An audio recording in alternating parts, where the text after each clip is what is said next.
जज़ाकल्लाहु खैरन। मुझे जो उन्वान मिला है इस पे मुहाज़रा पेश करना है वो एथिज़म से मुताल्लिक़ है। आमतौर पे सब लोग एक नैरेटिव ये भी बन गया है कि बहुत सारे लोग एथिस्ट बन रहे हैं, बहुत सारे लोग इस्लाम कबूल छोड़ रहे हैं। तो ये नैरेटिव बुनियादी तौर पे दुरुस्त नहीं है। लेकिन एक जो चीज़ है जो समझ लें कि तशवीशनाक है हमारे लिए, वो ये है कि शुकूक व शुबहात बहुत ज़्यादा हैं हमारे नौजवानों के दरमियान। शुकूक व शुबहात बहुत ज़्यादा हैं। उसकी वजह क्या है? उसकी वजह है पैराडाइम शिफ्ट का, कि बुनियादी तौर पे जो हमारा तालीमी निज़ाम है वो वेस्टर्न वैल्यूज़ पे बेस्ड करता है। उसके जो सारे वैल्यूज़ हैं वो वेस्ट से आए हुए हैं, और जो इस्लामी बहुत सारे वैल्यूज़ हैं वो उससे कॉन्ट्राडिक्ट करते हैं। तो जिसकी वजह से होता क्या है कि जो तलबा हमारे यहाँ पढ़ते हैं, जो तालीम पाते हैं शुरू से, वो एक उनकी जो नर्चरिंग होती है, जिस तरीके से उनकी ग्रूमिंग होती है, तो वो ये लाजमी तकाज़ा होता है कि उसकी वजह से उनके पास इस्लाम से मुतालिक कुछ शुकूक व शुबहात पैदा हो जाएं। ये एक लाजमी नतीजा है, एक फ़ितरी चीज़ है। तो क्या हमें उनको ऐसे ही छोड़ देना चाहिए या उन पर काम करना चाहिए? तो शुकूक व शुबहात के हवाले से हम लोग तकरीबन 4 साल से इस पर काम कर रहे हैं। तो कुछ तजर्बात हैं हमारे जो इंशाल्लाह मैं आप लोगों के साथ शेयर करूँगा।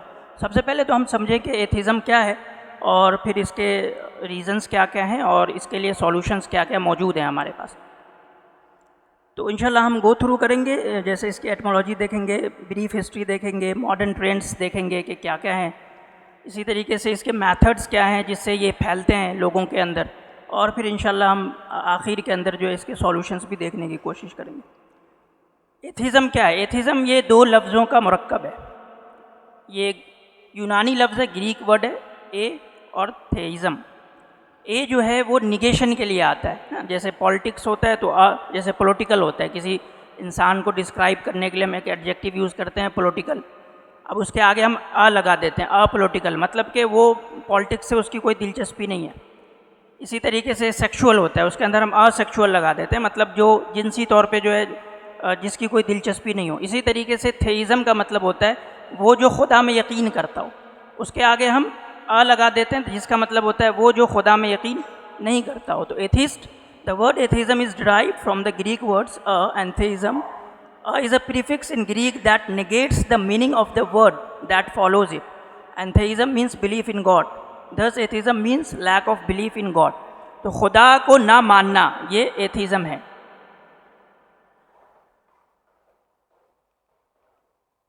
अब अगर हम इसकी हिस्ट्री को तलाश करें कि क्या एथिज़म एक नया फिनोमेना है या माजी के अंदर जो है इस हवाले से कुछ चीज़ें मिलती है हमें कदीम दौर में, तो देखें सिविलाइजेशंस जो हैं वो बहुत सारी हुई हैं, लेकिन बुनियादी तौर पे जो मौजूदा सिविलाइजेशंस हैं इंडिया के अंदर, यानी मौजूदा सिविलाइजेशन जो दुनिया में पाए जाते हैं आज, वो 3 जगह से इंस्पिरेशन लेते हैं। जैसे कि जो इजिप्शियन सिविलाइजेशन है वो तो ख़त्म हो गए मुकम्मल तौर पे, लेकिन इंडियन सिविलाइजेशन, चाइनीज़ सिविलाइजेशन और ग्रीक सिविलाइजेशन, और इसमें भी जो सबसे मजबूत है वो ग्रीको रोमन सिविलाइजेशन जो है, जो पूरा का पूरा वेस्ट आज जिसका मैनिफेस्टेशन है, जिसका मज़हर है, वो ग्रीको रोमन सिविलाइजेशन का मैनिफेस्टेशन है वो।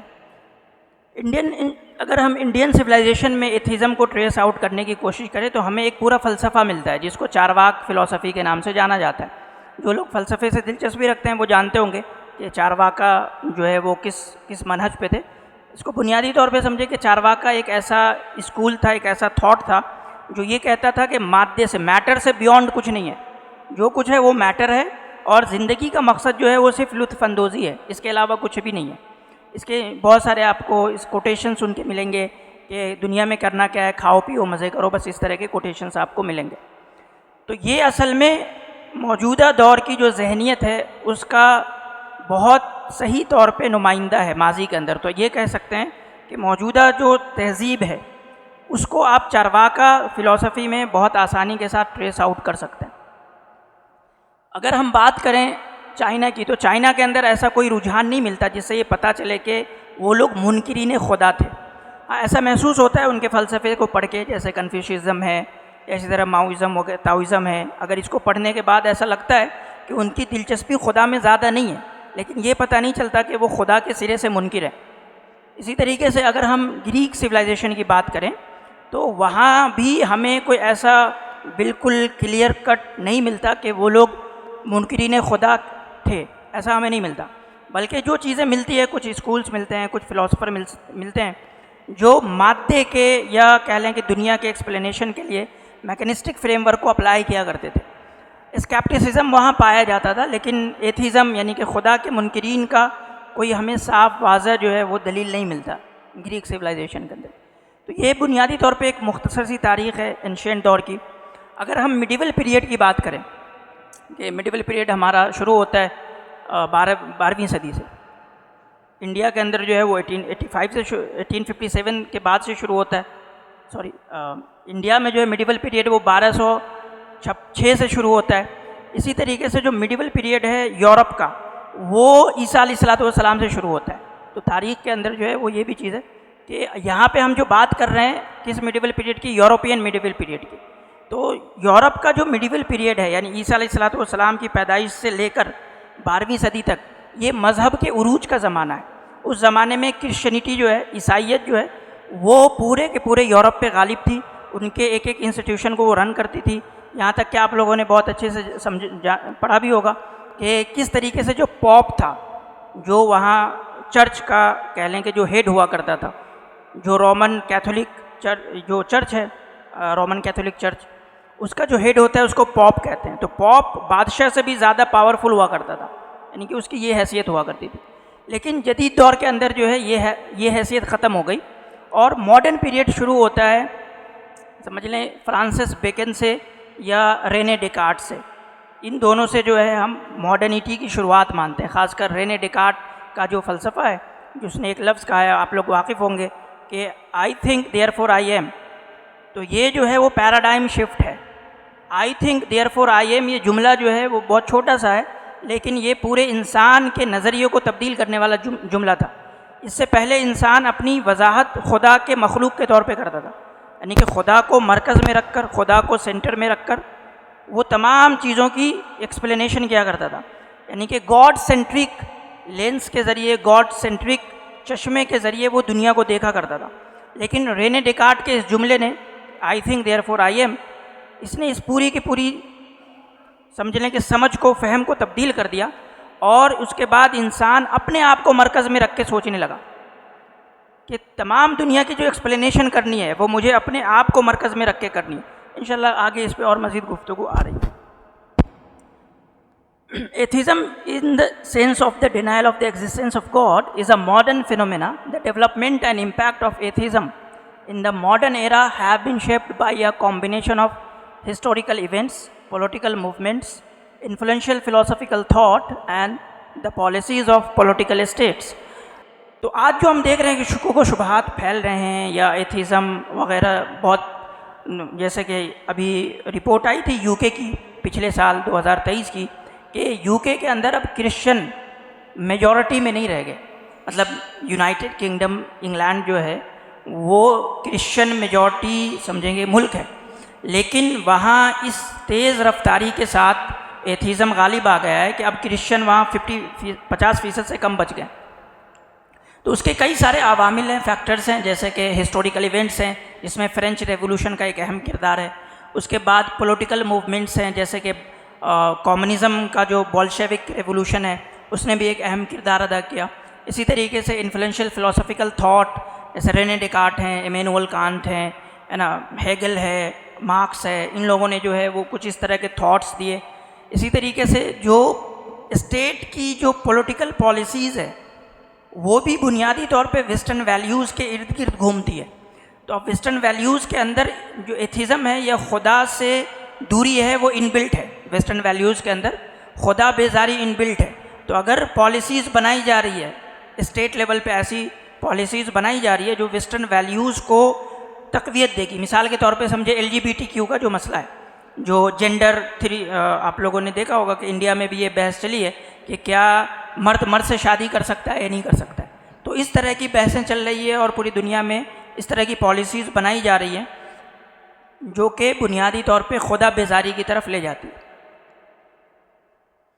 फ्रेंच रेवोल्यूशन का सबसे अहम किरदार है, अगर हम इसको एज अ फिनोमेना अगर ट्रेस आउट करना चाहें, जैसे हम फिलोसफर्स में ट्रेस आउट कर रहे हैं रेने डेकार्ट को, वैसे ही अगर कोई एक मूवमेंट को हम ट्रेस आउट करें जिसके बाद हम कह सकते हैं कि हाँ दुनिया जो अमली तौर पे, एक है फ़िक्री तौर पे, तो रेने डेकार्ट से दुनिया फ़िक्री तौर पर खुदा से बेजारी की तरफ जा चुकी थी। अमली तौर पे जो दुनिया खुदा बेजारी की तरफ गई है वो फ्रेंच रेवोल्यूशन का टाइमलाइन है। Evolution of religious institutions, church were closed end religious figures were persecuted. French revolution के दौरानिए में एक ग्रुप हुआ करता था जो एथिज़म को प्रमोट करता था और उसने तकरीबन 50,000 से ज़्यादा पादरियों को मार दिया। 5 साल के वक्फे में 50,000 से ज़्यादा पादरियों को मार दिया गया। इसी तरीके से जो सेकुलरिज्म, जो खुदा बेजारी की तरफ ले जाने वाली एक फ़िक्र है, उसको प्रमोट किया गया।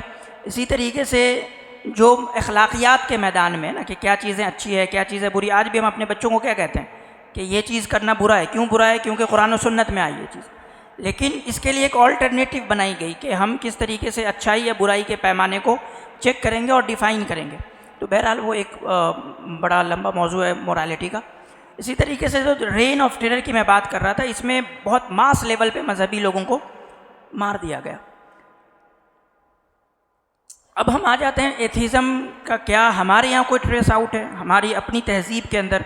तो हमारी अपनी तहज़ीब में एथिज़म जैसा कोई स्कूल या कोई फ़िक्र बुनियादी तौर पे नहीं मिलता। यानी कि नबी अलैहिस्सलातु वस्सलाम, आखिरी नबी अलैहिस्सलातु वस्सलाम के बाद जो 1400 साल का वक्फ़ा है, इसमें हमें मुनज़्ज़म तौर पे एथिज़म की कोई तहरीक मुस्लिम तहज़ीब में नहीं मिलती। हाँ, जिसको हम एक करीबी कह सकते हैं, जैसे कि बहुत सारे अल्फाज हैं, ज़िंदीक़ के अल्फाज रहें, मुशरिक के अल्फाज रहें, लेकिन ज़िंदीक़ मुशरिक जो है वो खुदा का मुनकिर नहीं होता।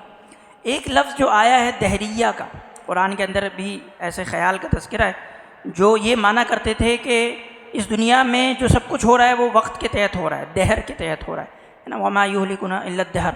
तो दहरिया का जो टर्म है वो डिस्क्राइब करता है ऐसी सोच को जो एथिज़म की तरफ हो। तो जो क्लोज, सबसे क्लोज ट्रांसलेशन है एथिज़म का, जो सबसे क्लोज फ़िक्र है हमारे यहाँ, वो दहरियत की फ़िक्र है। अब तो ये बुनियादी एक समझे इंट्रोडक्शन था, वो आप लोगों के सामने आ गया। अब असल में हमें समझना है कि मौजूदा दौर में क्या हो रहा है, मौजूदा दौर में क्या हो रहा है, उसको हम पहचानेंगे कैसे कि ये जो सवाल आया है, हर सवाल के पीछे पूरी एक फ़िक्र होती है। कोई भी सवाल किसी बच्चे के जहन में यूं ही पैदा नहीं होता। तो जो सवाल पैदा हुआ है वो क्यों हुआ है, उसको हमें ट्रेस आउट करना है।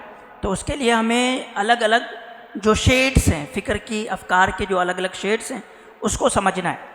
ये 3 टर्म्स बहुत अहम है, इसको हमें जानना है ये 3 टर्म्स हैं क्या और इसको हम कैसे डिफ्रेंशिएट करेंगे।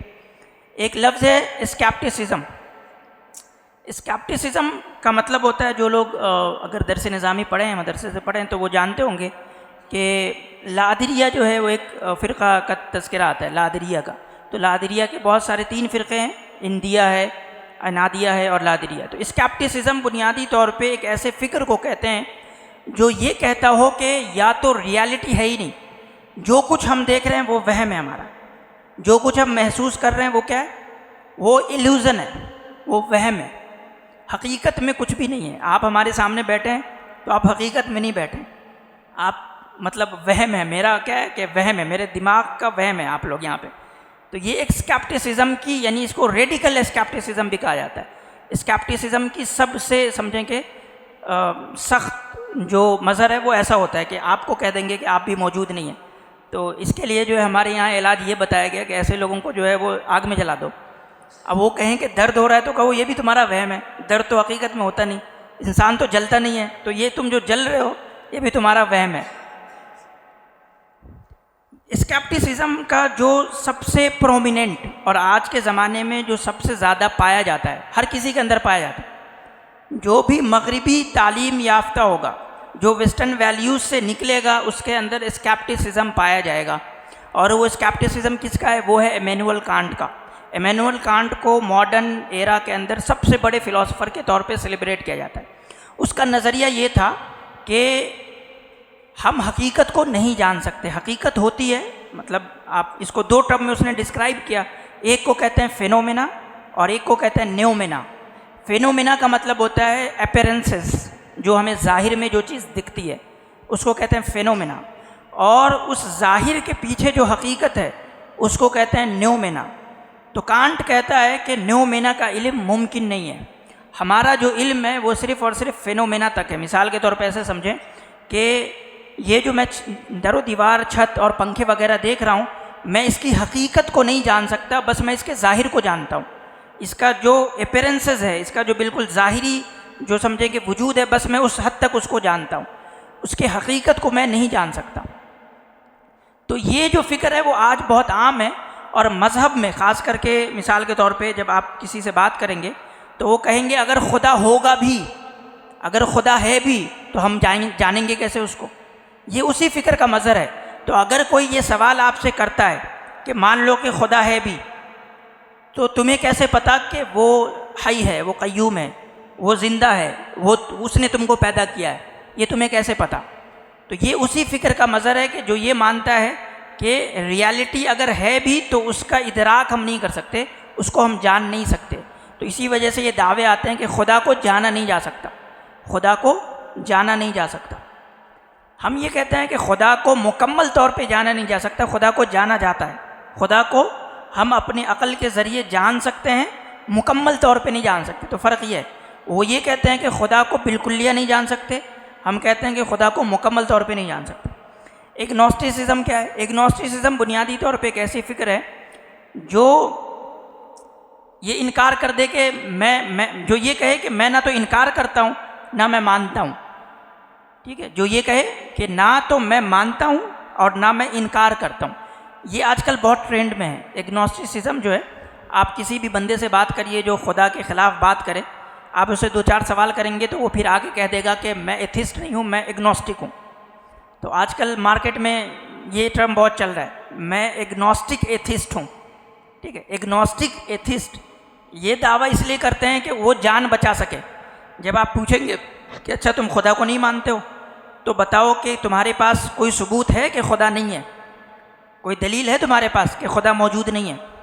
तो वो कहेगा नहीं, मेरे पास कोई दलील नहीं है, इसलिए मैं एग्नोस्टिक हूँ, ठीक है। तो एग्नोस्टिक का जो टर्म है वो बुनियादी तौर पे जान छुड़ाने के लिए। तो एग्नोस्टिसिज्म एक ऐसे पोजीशन को कहते हैं जिसमें बंदा ये पोजीशन ले कि मैं ना तो इसके लिए एविडेंस दे सकता हूँ कि वो है और ना ही मैं इसके लिए एविडेंस दे सकता हूँ कि वो नहीं है। जो आखिरी है वो एथिज़म है। एथिज़म किसको कहते हैं? अभी वो बात पूरी आ गई पीछे। एथिज़म बुनियादी तौर पे एक ऐसे बिलीफ को कहते हैं जो खुदा का मुनकिर हो, जो खुदा को नहीं मानता हो, ये एथिज़म है। तो आई होप कि ये तीन टर्म्स आपके क्लियर हो गए होंगे। अब देखें कि एथिज़म जो है वो मॉडर्न एरा के अंदर कहाँ कहाँ से आए हैं, किस किस ने कंट्रीब्यूट किया है एथिस्टिक सोच को फैलाने के अंदर, और उसके क्या क्या ट्रेंड है, कहाँ कहाँ आप उसको देख सकते हैं। तो ये तीन जगह पे आपको दिखेंगे, तीन तरह के एथिज़म आपको दिखेंगे। एक कहलाता है इंटेलेक्चुअल एथिज़म, जो कि आज नहीं पाया जाता। मॉडर्न एरा के अंदर जो न्यू एथिज़म है वो इंटेलेक्चुअल एथिज़म नहीं है। इंटेलेक्चुअल एथिज़म वो था जो कि समझे पास्ट में पाया जाता था, जो आज से 200 साल पहले, 300 साल पहले जो एथिस्ट वगैरह होते थे वो इंटेलेक्चुअल एथिस्ट होते थे। इंटेलेक्चुअल एथिस्ट का मतलब ये कि वो अपने आर्ग्यूमेंट को फ़लसफ़े के अंदर ग्राउंड करते थे।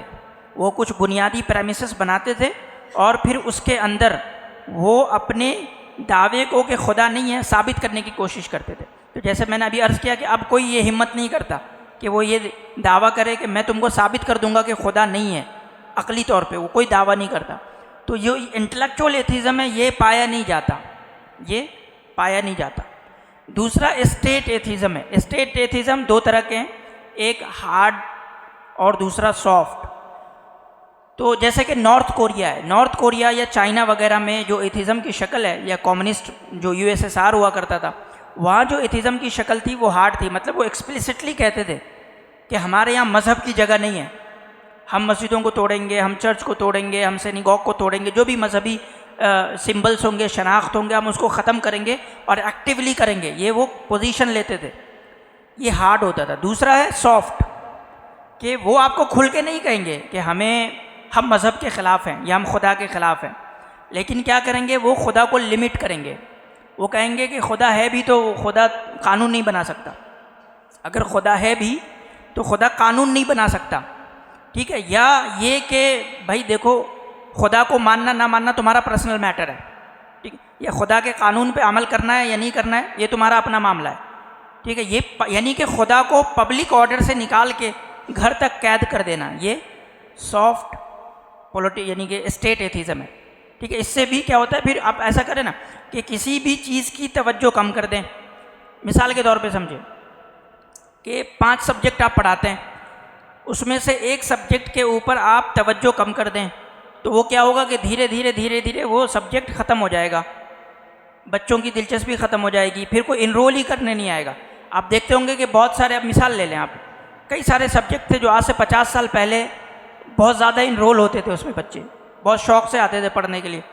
लेकिन अब जैसे लिटरेचर था, लिटरेचर का किसी ज़माने में बड़ा क्रेज़ हुआ करता था, आज से 60-70 साल पहले बहुत लोग लिटरेचर पढ़ते थे, लेकिन अब लोग लिटरेचर नहीं पढ़ते। क्यों नहीं पढ़ते? क्योंकि उसकी तरफ तवज्जो कम हो गई। जो मार्केट के अंदर जो समझें कि नॉलेज जो आजकल कैश हो रहा है, वो लिटरेचर नहीं है ना, वो टेक्नोलॉजी है बुनियादी तौर पे। तो अब टेक्नोलॉजी की तरफ तवज्जो ज़्यादा हो गई। क्यों हो गई?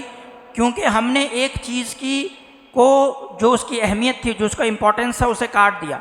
तो इसी तरह अगर खुदा को उसका जो इम्पोर्टेंस है, मज़हब का जो इम्पोर्टेंस है, वो बच्चे की ज़िंदगी से आप निकाल दें तो ठीक है, वो धीरे धीरे 10-12 साल फिर अगली या उसके अगली नस्ल में क्या होगा कि लोग मुल्हिद पैदा होने शुरू हो जाएंगे। तो ये सॉफ्ट स्टेट एथिज़म है।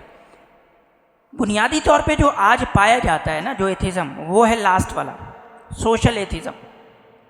सोशल एथिज़म क्या है? सोशल एथिज़म ये है कि उसका जो बेसिक आर्ग्यूमेंट होगा ना, वो किसी वाक़ये को लेकर के होगा, ठीक है, किसी वाक़ये को लेकर के होगा। मिसाल के तौर पे समझें कि किसी मजहबी आदमी ने या मज़हब के यानी कि मजहबी हुलिये वाले आदमी ने कोई बुरा काम कर दिया, ठीक है, कोई गलत काम किया।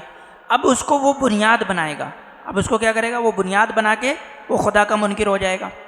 या इसी तरीके से जैसे कि हम देखते हैं कि जिस तरह से टेररिज्म को इस्लाम से जोड़ा गया, कुछ वाक़यात हुए, कुछ हादसात हुए जिसकी बुनियाद पे मतलब वो बहुत कम थे, रेशियो में बहुत कम थे, ठीक है, उसको क्या कर दिया गया, इस्लाम से जोड़ दिया गया।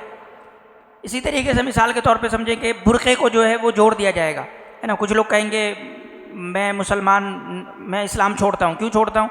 क्योंकि आप अपने औरतों को बुरक़ा पहनाते हैं और ये क्या डिस्क्रिमिनेशन है, ये परसिक्यूशन है, वगैरह वगैरह। तो सोशल फिनोमेना से वो अपने आर्ग्यूमेंट को लेंगे कि तुम्हारे यहाँ 4 शादियाँ हैं, ठीक है, तुम्हारे यहाँ जो है वो बुरक़े पहनने का रिवाज है, ठीक है, तुम लोग बड़े मज़हब पे अमल करने के लिए हर वक्त ये रहते हो कि मुझे मज़हब पे अमल करना है, मज़हब पे अमल करना है। दूसरे लोगों को तो फ़र्क नहीं रहता, तुम लोग जो है वो जो मज़हब पे अमल नहीं करता उसके लिए जो है तुम लोगों का पूरा कॉन्सेप्ट जो है वो कह लें कि अमर बिल मारूफ़ नही अनिल मुनकर का है। ये क्या बात हो गई कि तुम नही अनिल मुनकर करोगे? तो इस तरह के उनके आर्ग्यूमेंट होते हैं जो सोशली ड्रिवन होते हैं, किसी सोसाइटी में पाए जाने वाले किसी ख़ास एटीट्यूड या किसी ख़ास वाक़ये से वो अपने दलील को लेते हैं। लेकिन किसी भी इंसान जब इस तरफ आता है, उसके अंदर शुकूक व शुबहात पैदा होते हैं, तो उसके 3 स्टेज होते हैं, 3 स्टेज होते हैं। हमें जो काम करना है वो ये कि हमें पहले स्टेज पे ट्रेस आउट करना है। हमें किसी भी बच्चे के सवाल को जान के समझ के पहले स्टेज पे ट्रेस आउट करना है। वो क्या है? वो प्री एपिस्टेसी स्टेज है, यानी कि जब बिल्कुल शुरुआत हो और उसके जहन के अंदर शुकूक व शुबहात पैदा होने शुरू हुए हों, तभी हमें ट्रेस आउट कर लेना है। अगर हम दूसरे या तीसरे स्टेज पे चले गए तो समझें कि तीसरा स्टेज तो बिल्कुल ICU है, कि जब वो खुद दाई बन जाए, जब वो क्या करे, सबसे पहले आता है शुकूक व शुबहात पैदा होते हैं, फिर अगर उस वक्त उसके शुकूक व शुबहात को डील नहीं किया गया, ख़त्म नहीं किया गया, तो वो इंसान क्या करेगा, मज़हब छोड़ देगा। फिर अगला स्टेज क्या आएगा, मज़हब छोड़ने के बाद वो एथिज़म की दावत देना शुरू कर देगा। क्या करेगा? वो एथिज़म की दावत देना शुरू कर देगा। तो ये बहुत ख़तरनाक स्टेज है। हमें कोशिश करना है कि जब शुकूक व शुबहात पैदा हों तभी हमें टैकल करने की कोशिश करना है।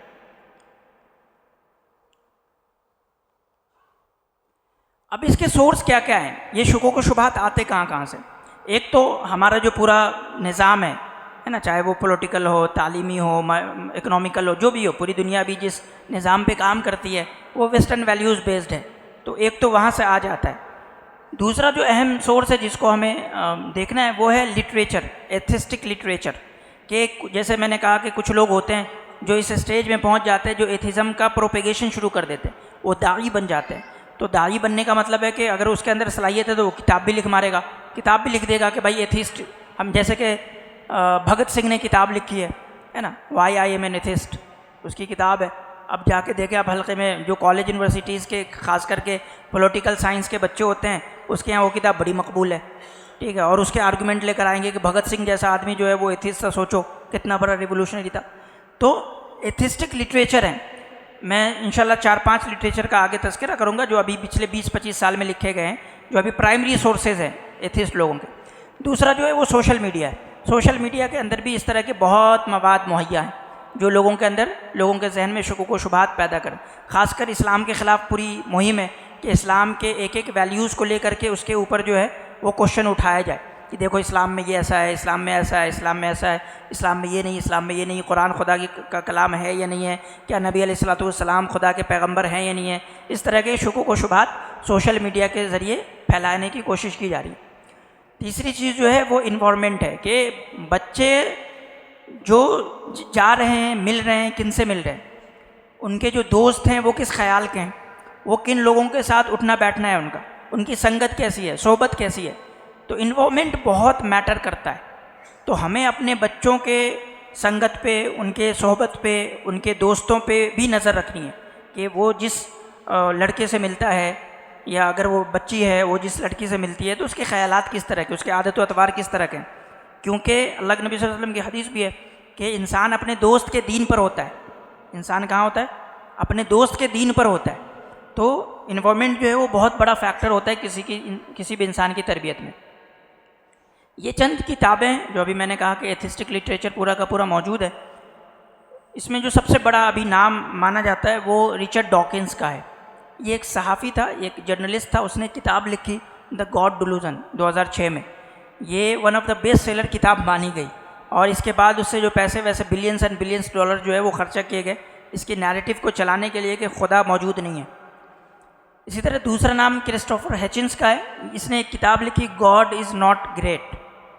इसी तरीके से तीसरा नाम सैम हैरिस का है। ये तमाम लोग सोशल मीडिया पे भी बहुत एक्टिव हैं, सैम हैरिस और रिचर्ड डॉकिंस खास करके।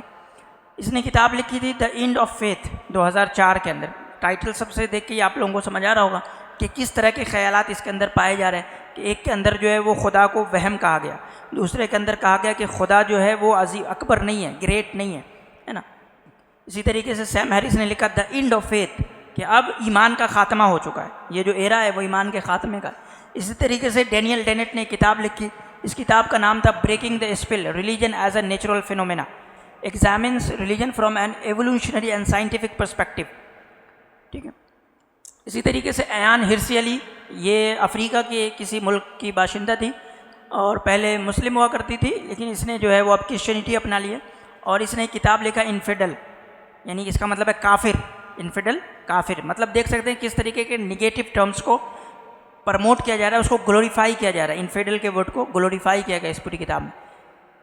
इसी तरीके से इसने किताब लिखी हेरेटिक। अब देख हमारे यहाँ कोई बंदा अपने आप को कहना चाहेगा कि मैं काफिर हूँ, मैं जिंदीक हूँ, मैं मुलीद हूँ, और इस तरह की किताबें लिख के बाज़ाब्ते से इसको ग्लोरीफाई किया जा रहा है। इस तरह से अभी बहुत मशहूर राइटर है इज़राइल का युवाल नोआ हरारी, इसकी अभी किताब नेक्सस भी हालिया दिनों में आई है, सब लोग जानते होंगे आपने। इसने लिखी है किताब Homo Deus a brief history of tomorrow explores humanity's future in a post religious world. तो इसने जो इस किताब में पूरी थ्योरी दी है कि अब इंसान का मुस्तकबिल क्या है, उसमें उसने मज़हब को जगह नहीं दी है। उसमें कहा कि अब जो आने वाला फ्यूचर है इंसान का वो गैर मजहबी फ्यूचर है। तो ये जो है वो कुछ किताबें हैं जहाँ से बुनियादी तौर पे इनका लिटरेचर आता है। ये इनका सबसे क्रीम, सबसे टॉप कैटेगरी का लिटरेचर है मौजूदा दौर में। फ्रीक्वेंट रीजंस, इसके रीजंस क्या क्या होते हैं, शुकों को शुबहात पैदा होने के रीजंस क्या क्या हैं, हमारे बच्चों में आते क्यों हैं, इसको जानना है। तो उसमें जो सबसे पहला है वो है problem of evil. Problem of evil से क्या मुराद है कि उस शख्स की ज़िंदगी में ज़ाती तौर पे कुछ ऐसा मनफी हो जाए, कुछ ऐसा निगेटिव हो जाए जो उसके लिए एक ट्रॉमा क्रिएट करे, जो उसको हॉन्ट करे, जो उसको परेशान करे। मिसाल के तौर पे समझें कि कोई बच्चा मकतब जाता है या दीनियात की क्लास में जाता है, अब उसके दीनियात के टीचर ने जो है उसको खूब बुरा भला कहा या उसकी खूब पिटाई कर दी, ऐसे पिटाई कर दी, ऐसे पिटाई कि एक मनफी असर उसके दिमाग पे आ गया। अब वो पिटाई करने वाला दाढ़ी वाला था, टोपी वाला था। अब उसने देखा कि अच्छा दाढ़ी टोपी वाले शख्स जो कि मज़हब की अलामत है, इस्लाम की अलामत है, वो शख्स तो बहुत ख़राब होता है। अब उसके जहन में ये चीज़ हमेशा हॉन्ट करेगी, अब उसको एक ट्रॉमा क्रिएट होगा। या इसी तरीके से समझे ऐसा कुछ नहीं हुआ, बल्कि उसने कोई बचपन में उसकी वालिदा का इंतकाल हो गया, वालिद का इंतकाल हो गया, या वो बहुत समझे कि स्ट्रगल से गुजरा। उसके बहुत सारी फैमिलीज़ हैं आजकल जिनके माँ बाप के रिश्ते अच्छे नहीं होते। ये भी जो है वो बच्चों को ट्रॉमा क्रिएट करता है, उनको हॉन्ट करता है ना, उनको एक इस फीलिंग में रखता है कि मेरे माँ बाप की अगर रिलेशनशिप अच्छी होती, वो अगर मुझे अच्छे से परवरिश करते, तो मैं जो 20 साल की उम्र में इस फेलियर में मैं नहीं होता। अब क्या करता है वो, इन तमाम चीज़ों की जिम्मेदारी जो उसकी ज़िंदगी में बुरा हुआ है उसको वो खुदा से जोड़ता है। कहता है कि अगर खुदा होता तो मेरी ज़िंदगी में ये बुरा होता ही क्यों। अगर खुदा होता, अभी आम तौर पे देखें बहुत लोग पूछते हैं अगर खुदा होता, अगर इस्लाम सच्चा मज़हब है, इस्लाम में जो खुदा ने का जो वादा है वो सच्चा है, तो फ़िलिस्तीन के साथ ये सब क्यों हो रहा है। ये प्रॉब्लम ऑफ इविल है। तो अगर ये सवाल आता है आपको कि अगर इस्लाम सच्चा मज़हब है तो मुसलमान हर जगह जो है वो परेशान क्यों है, समझ जाइए कि उसके जहन में ये सवाल पे तवज्जो नहीं करनी, इस पे तवज्जो करनी है कि उसके दिमाग के अंदर अब ये प्रॉब्लम ऑफ इविल आ चुका है। अब एक सवाल नहीं 10 सवाल जन्म लेंगे, तो आप हर एक सवाल का जवाब देंगे कुछ नहीं होगा। आपको रूट कॉज जाके ख़त्म करना होगा, आपको समझाना होगा कि इस्लाम के अंदर इविल होने का मतलब क्या है और उसकी जगह क्या है, और उसके लिए पूरा एक्सप्लेनेशन आपको देना होगा। सर दूसरी चीज़ जो है वो इंडिविजुअलिज़म है। इंडिविजुअलिज़म का मतलब है कि इंसान की नफसानी ख्वाहिशात, इंसान की नफसानी ख्वाहिशात। मिसाल के तौर पे समझे किसी को जुए की लत लग गई है, किसी को पॉर्न एडिक्शन हो गया, किसी को शराब पीने की लत लग गई, ठीक है, किसी को जो किसी के अफेयर है, डेट पे जा रहा है वो, अब वो जाता है कहता है कि मैं तो शादी नहीं करना चाहता लेकिन मैं रिलेशनशिप में रहना चाहता हूँ। भाई हमारे मुफ्ती साहब कहेंगे हराम है, ये काम नहीं कर सकते आप। अच्छा हराम है काम, अब क्या है 2-4 मरतबा और पूछेगा वो, अच्छा अभी भी हराम है, चलो ठीक है मज़हब ही छोड़ देते हैं, कि ये जो गिल्ट का जो फीलिंग है ना, गिल्ट फीलिंग जो है वो ख़त्म हो जाएगी। तो शहवत की वजह से इंसान क्या करता है, अपने एक्शन को जस्टिफाई करने की वजह से, उसको पॉर्न एडिक्शन है, उसको जो है जुए की लत है, उसको शराब पीना है, उसको लड़कियों को उसके साथ डेट करना है वगैरह वगैरह। तो बहुत सारे नफसानी ख्वाहिशात हो सकते हैं। हो सकता है उसको सूद लेना है, ठीक है, उसको इंटरेस्ट की बुनियाद पे अमीर बनना है, सूद का कारोबार करके अमीर बनना है। अब इसकी इजाज़त इस्लाम दे नहीं रहा, अब क्या करें भाई, चलो इस्लाम ही छोड़ देते हैं। जो गिल्ट फीलिंग है बार बार कि मैं गलत कर रहा हूँ, गलत कर रहा हूँ, जो मुझे नींद नहीं, गिल्ट फीलिंग इंसान को सोने नहीं देती ना। जो इंसान के ज़मीर ज़िंदा होता है और उसको लगता है कि मैं कोई बुरा काम कर रहा हूँ, तो वो फिर इंसान को चैन सुकून से रहने नहीं देता। तो इंडिविजुअलिज़म यानी नफसानी ख्वाहिशात भी एक बड़ी वजह होती है। इसके बाद तीसरी चीज़ जो सबसे अहम और आम है वो पैराडाइम शिफ्ट है, जिसमें मैं शुरू से बात कर रहा हूँ कि होता यह है कि वो जिस इन्वायरमेंट में पला बढ़ा है, जो आर्गुमेंट सुन के, जो वैल्यूज सुन के वो पला बढ़ा है, तो उसका पैराडाइम शिफ्ट हो जाता है। मतलब उसकी जो अक़ल की साख्त है, उसके जो सोचने का जो महवर है, तरीका है, वो मगरिबी हो जाता है, वो मुसलमान का नहीं रहता। अब वो क्या दोहरी ज़िंदगी जीता है, वो एक साथ अपने आप को एज अ मुस्लिम भी आइडेंटिफाई करता है और उसको साथ साथ जो वेस्टर्न वैल्यूज़ हैं, जो बहुत सारे उनके लिबरल वैल्यूज़ हैं, वो भी इस्लाम में चाहिए और इस्लाम में है नहीं, तो अब वो दोहरी ज़िंदगी जीना शुरू कर देता है। तो एक वक्त आता है जब वो इससे छुटकारा पाने के लिए वो मगरिब की तरफ चला जाता है। इस्लाम तो फरसूदा है, इस्लाम तो दकियानूसी है, चलो मगरिब ही ठीक है, हम मगरिब के ये वैल्यूज़ को ले लेते हैं। इसको डील कैसे करना है, इसका हल क्या है? तो इसका तो हल ये है कि सबसे पहले जो प्रॉब्लम ऑफ इविल है, तो सवालात से आप समझ जाएं, जो 3 कैटेगरीज मैंने बताई हैं कि उसके सवालात या तो प्रॉब्लम ऑफ इविल पे होंगे या वो नफसानी ख्वाहिशात में मुब्तला होगा, ठीक है। ये 2 बुनियादी वजह आते हैं। अगर इन दोनों में से कौन सी चीज़ है वो ट्रेस आउट करना है। अगर प्रॉब्लम ऑफ इविल है तो उसको 2 तरह की काउंसलिंग चाहिए होगी। एक तो ये कि उसकी ज़िंदगी में जो बुरा हुआ है उस ट्रॉमा से उसको निकाला जाए, और ये एक माहिर नफ्सियात, एक साइकेट्रिक कर सकता है। ये कोई आलिम दीन या मुफ्ती नहीं कर सकता। हाँ, अगर उसने साथ में नफ्सियात पढ़ी हो, साइकोलॉजी पढ़ी हो तो वो कर सकता है।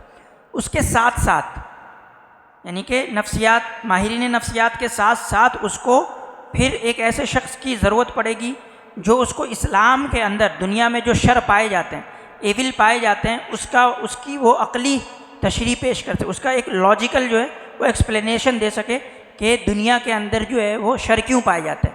उसका एक सिंपल सा है कि दुनिया इम्तिहान की जगह है। अगर यहाँ सब कुछ अच्छा ही अच्छा होगा तो इम्तिहान फिर किस चीज़ का।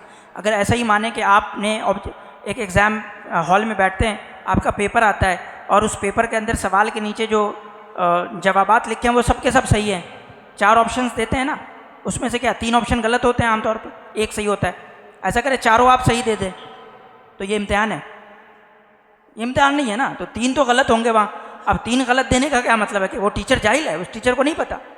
इसका ये मतलब नहीं है कि उसने अगर 3 गलत ऑप्शन वहाँ दिए हैं तो वो तो आपके टेस्ट के लिए दिए हैं, उसने ऐसा नहीं है कि वो जाहिल है। इसी तरीके से अगर वो इंडिविजुअलिज़म का शिकार है, वो नफसानी ख्वाहिशात का शिकार है, तो उसको इस्लाह की ज़रूरत पड़ेगी, उसके नफ्स की इस्लाह की ज़रूरत पड़ेगी। अगर वो लालची है, ग्रीडी है, तो उसके अंदर से उसके लालच को निकालना होगा। अगर उसके अंदर गुस्से की या डिप्रेशन की या इस तरह की कोई दूसरी कैफियत पाई जाती है तो उसको निकालना होगा। तो जो नफसानी ख्वाहिशात पे जो हमारा पूरा सिलसिला होता है, इस्लाह का, तज़किये का जो सिलसिला होता है, उससे आपको इसमें मदद मिलेगी इंशाअल्लाह। मैं शॉर्ट में बहुत कर रहा हूँ ताकि जो बुनियादी चीज़ें हैं वो कवर हो जाए।